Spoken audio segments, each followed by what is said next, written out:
¿Cómo Pablo Escobar gastaba sus miles millones? Pablo Escobar no fue simplemente un hombre del narcotráfico.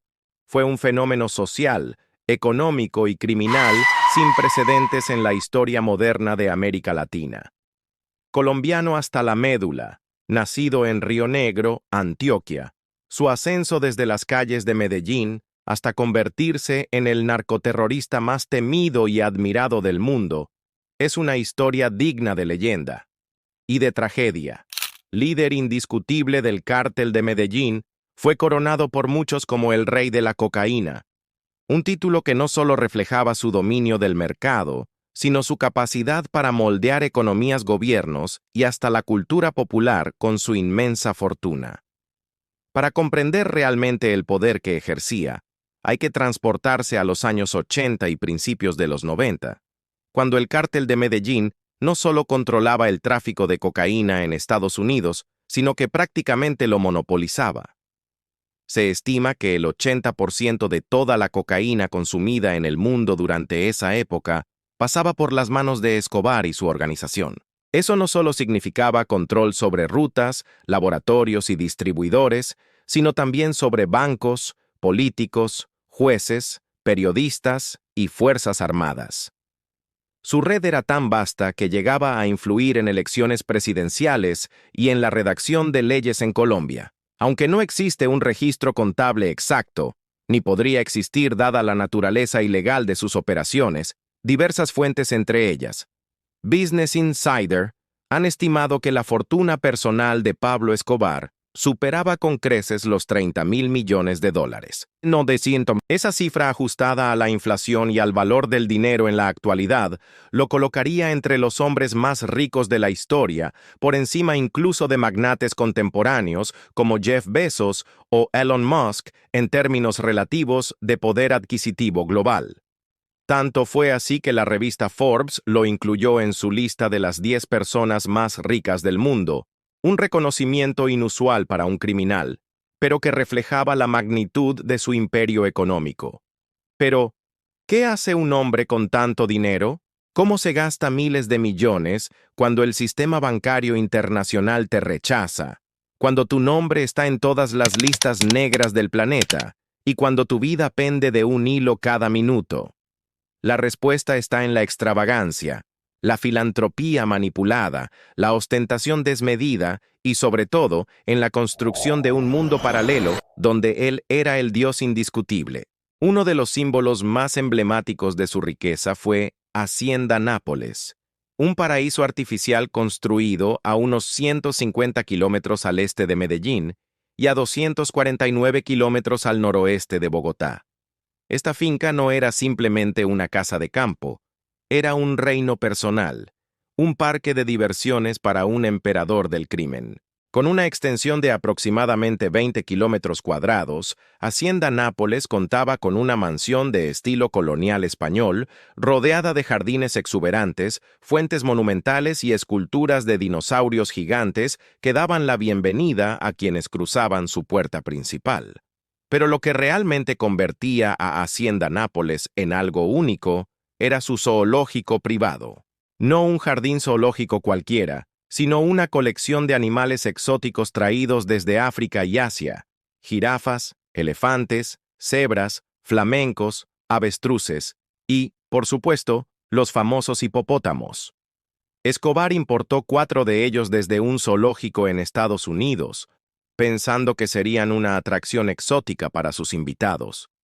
Lo que no imaginó es que estos animales, adaptándose al clima tropical del Magdalena Medio, se reproducirían sin control, escaparían de sus cercados y terminarían convirtiéndose en una especie invasora en los ríos colombianos, un legado ecológico imprevisto que aún hoy genera controversia y estudios científicos. Además del zoológico, la finca contaba con un aeropuerto privado capaz de recibir aviones de carga mediana, una pista de karts para carreras entre amigos y familiares, una plaza de toros donde se celebraban eventos privados con toreros de renombre y hasta un lago artificial, con islas artificiales donde se organizaban fiestas con orquestas en vivo. Desde 2014, Hacienda Nápoles fue transformada en un parque temático al estilo de Jurassic Park, valorado en unos $23 millones, con atracciones acuáticas, safaris, guiados en vehículos todoterreno, acuarios con especies locales y hasta réplicas de avionetas utilizadas en el contrabando fijadas como monumentos sobre las puertas de entrada. Pero Escobar no se limitaba a Colombia.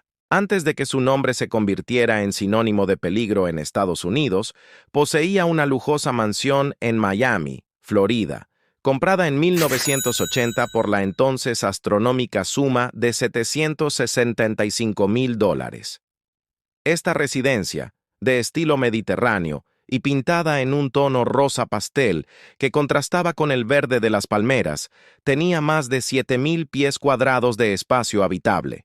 Contaba con paredes de cristal del suelo al techo que ofrecían vistas panorámicas al océano, terrazas envolventes ideales para cócteles al atardecer. Un sistema de iluminación personalizado que cambiaba de color según el estado de ánimo del dueño y un garaje subterráneo para al menos 10 vehículos de lujo. La piscina, de borde infinito, parecía fundirse con el horizonte del mar, y en los baños, las griferías y accesorios eran de oro macizo. Tenía 4 dormitorios principales, 6 baños completos, una sala de cine privada, una bodega con vinos europeos raros, y hasta una bocina exterior integrada al jardín para reproducir música a todo volumen durante las fiestas. Todo esto, claro, antes de que en 1983 los alguaciles federales de Estados Unidos la incautaran como parte de la primera gran ofensiva legal contra el narcotráfico internacional. Entre sus posesiones móviles, uno de los vehículos más emblemáticos fue su Mercedes-Benz 600 Pullman, un automóvil de estado fabricado entre 1963 y 1981, reservado originalmente para jefes de estado, reyes y magnates de la industria.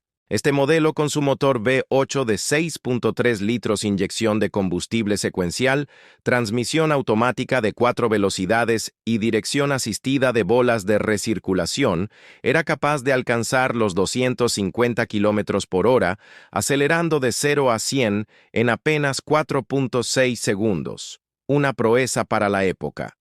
Aunque el precio de fábrica rondaba los $192,000, los modelos modificados, como el que poseía Escobar, podían superar fácilmente los $3 millones en el mercado negro de coleccionistas. Pero no se quedó solo con el Mercedes. Su colección incluía también un Porsche 356, uno de los primeros modelos de la marca alemana, símbolo de elegancia y exclusividad en los años 50 y 60.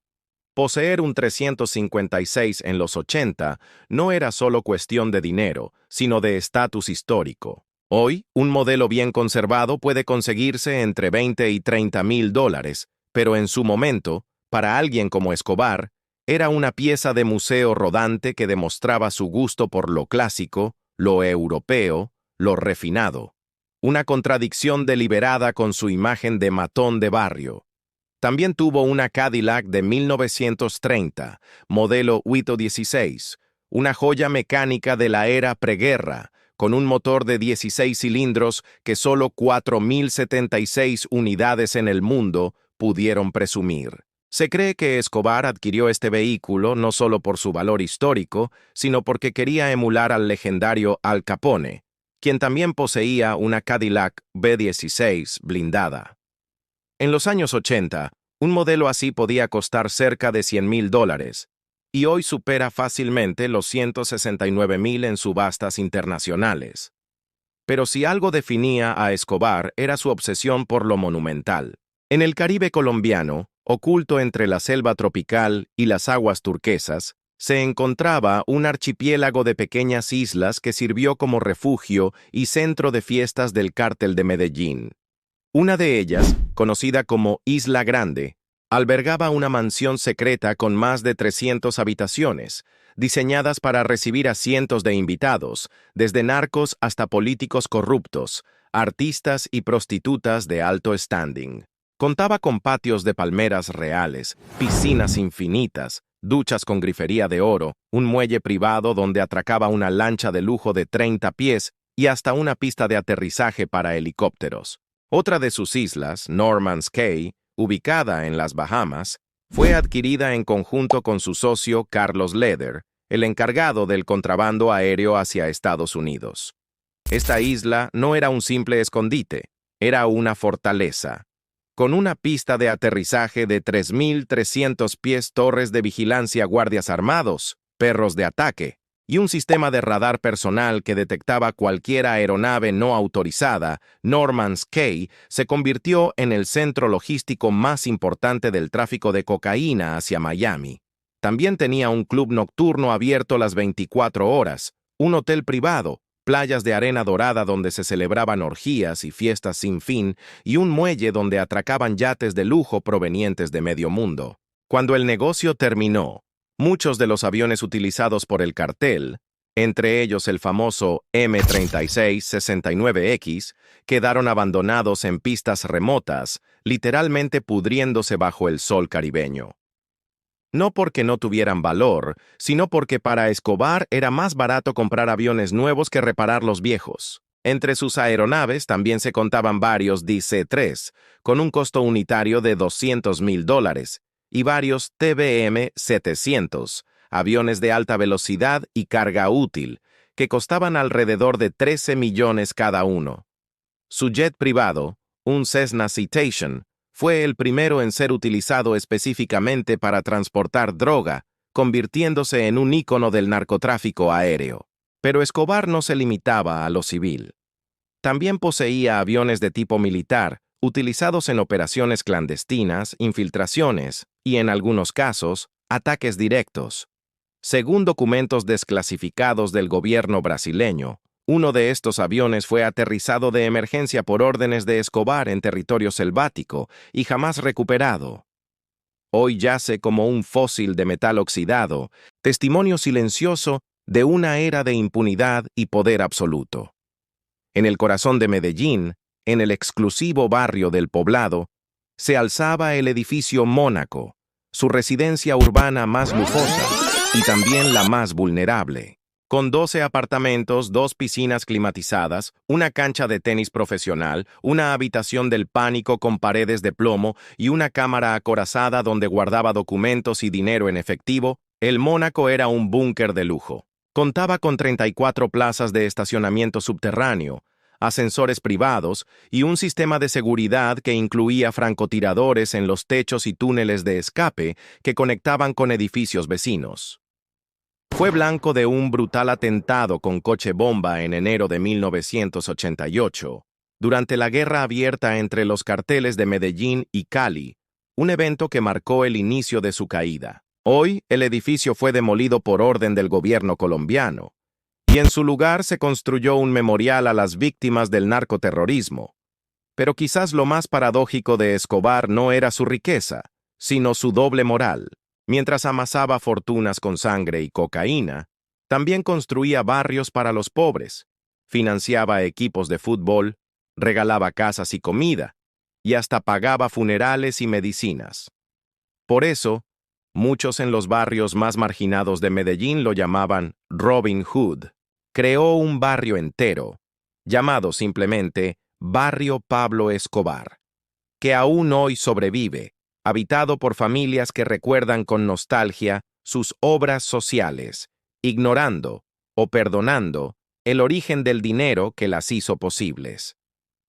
Y como si todo esto fuera poco, entre sus excentricidades también se contaban una Harley Davidson personalizada con detalles en oro, numerosas motos acuáticas para recorrer las costas caribeñas, 2 submarinos semisumergibles diseñados para evadir radares, 15 helicópteros de diferentes modelos, incluyendo el Hughes 500 ideal para operaciones furtivas, 32 yates de lujo anclados en puertos de Colombia, Panamá y Miami, varios estadios de fútbol financiados para ganar popularidad y hasta un parque temático para niños en uno de sus barrios con juegos mecánicos y payasos contratados. Pablo Escobar no solo gastaba dinero, creaba universos donde él era el centro, el proveedor, el protector, el villano, el héroe, el dios. Su fortuna no se medía solo en billetes, sino en lealtades compradas, vidas destruidas, sueños rotos y también en sonrisas de niños que recibían un balón de fútbol firmado por él. Hoy, décadas después de su muerte en los techos de Medellín, su legado sigue vivo. En los hipopótamos que nadan por el río Magdalena, en las ruinas de sus mansiones convertidas en museos, en las películas, series y documentales que lo retratan, y en la memoria colectiva de un país que aún no termina de entender cómo un hombre pudo acumular tanto poder, tanto dinero y tanta destrucción. Gracias por acompañarnos en este recorrido profundo por el mundo de lujo, excesos y contradicciones de Pablo Escobar. Si te gustó este contenido, no olvides darle like, comentar qué otro aspecto de su vida te gustaría que exploráramos. ¿Sus amantes? ¿Sus enemigos? ¿Sus intentos de entrar en la política? Y suscríbete para más videos como este. Nos vemos en el próximo capítulo de esta increíble y aterradora historia real.